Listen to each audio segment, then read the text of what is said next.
السلام علیکم ورحمۃ اللہ وبرکاتہ۔ پھر اللہ تعالیٰ عیسیٰ علیہ السلام سے فرمائیں گے کہ اے عیسیٰ، اب میں ایسی قوم کو بھیجنے والا ہوں جس کا آپ مقابلہ نہیں کر سکتے، چنانچہ مسلمانوں کو لے کر آپ پہاڑ پر چلے جائیں اور پھر یاجوج ماجوج نکلیں گے۔ 16ویں پارے کے شروع میں اللہ تعالیٰ نے یاجوج ماجوج کا ذکر فرمایا۔ تو وہ قوم تھی جو بہت شرپسند قوم تھی۔ تو جب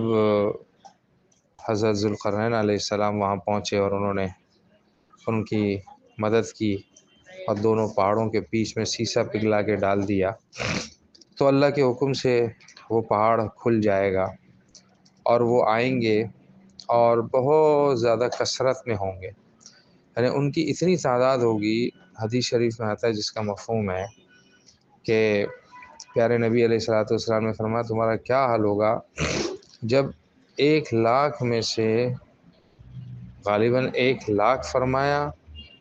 یا 1,000، اگر 1,000 ہے تو 1,000 میں سے 999 جہنم میں جائیں گے اور ایک جنت میں جائے گا۔ صحابہ بہت پریشان ہو گئے، کہا یا رسول اللہ پھر تو ہم کیسے جنت میں جائیں گے؟ فرمایا پریشان نہ ہو، وہ 999 یاجوج ماجوج میں سے ہوں گے اور ایک تم میں سے ہوگا۔ تو آپ اندازہ لگائیں کہ وہ کتنی زبردست اور کتنی تعداد میں کتنی زیادہ ہوگی۔ پھر وہ آئیں گے اور یعنی ان کی کثرت کے بارے میں یہ ہے کہ ان کا اگلا حصہ کسی سمندر کے پاس پہنچے گا تو سارا سمندر پی جائے گا، اور ان کا پچھلا حصہ جب وہاں پر آئے گا تو وہ کہے گا کہ ایسا لگتا ہے جیسے یہاں پہ پانی ہوا کرتا تھا، یعنی اتنی زیادہ ان کی تعداد ہوگی اور بہت شرپسند قوم ہوگی انسانوں کی طرح ہی، اور لوگوں کے فصلیں جلا ڈالیں گی اور جو ہے وہ قتل و غارت گیری کریں گی۔ حتیٰ کہ جب تاتاریوں کا فتنہ آیا تھا غالباً 6 صدی ہجری میں، تو اس وقت کے علماء نے کہا تھا کہ یہی یاجوج ماجوج ہیں۔ تو ایسے لوگ اتریں گے پھر، اور مسلمان ظاہر ہے ان کا مقابلہ نہیں کر سکیں گے، تو عیسیٰ علیہ السلام اپنے ماننے والوں کو لے کے پہاڑوں پہ چلے جائیں گے، اور اس وقت کیونکہ ظاہر ہے جو ہے وہ نہ کھیتی باڑی ہوگی اور نہ تجارت ہوگی، تو آمدنی کے اسباب نہیں ہوں گے۔ تو اس وقت اللہ تعالیٰ مسلمانوں کے اوپر یہ کرامت ظاہر کریں گے کہ مسلمان اللہ کا ذکر کریں گے اور ان کی ضرورتیں پوری ہو جائیں گی۔ اور فرمایا گائے کے سر کے برابر لوگ جو ہے وہ سونا لے کے پھریں گے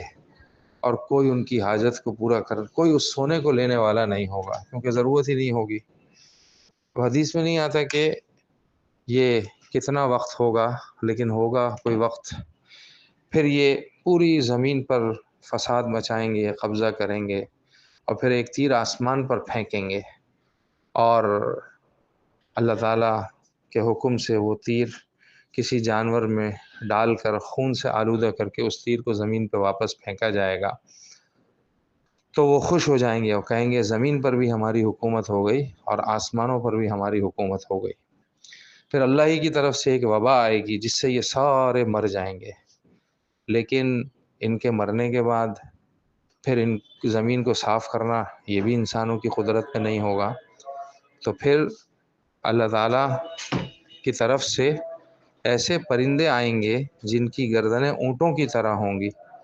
اور وہ ان کی لاشوں کو اٹھا کر ایسی جگہ لے جائیں گے جہاں جو اللہ ہی جانتے ہیں۔ پھر اس کے بعد 3 دن 3 رات تک زمین پر بارش ہوگی، 72 گھنٹے مسلسل، اور زمین صاف ہو جائے گی۔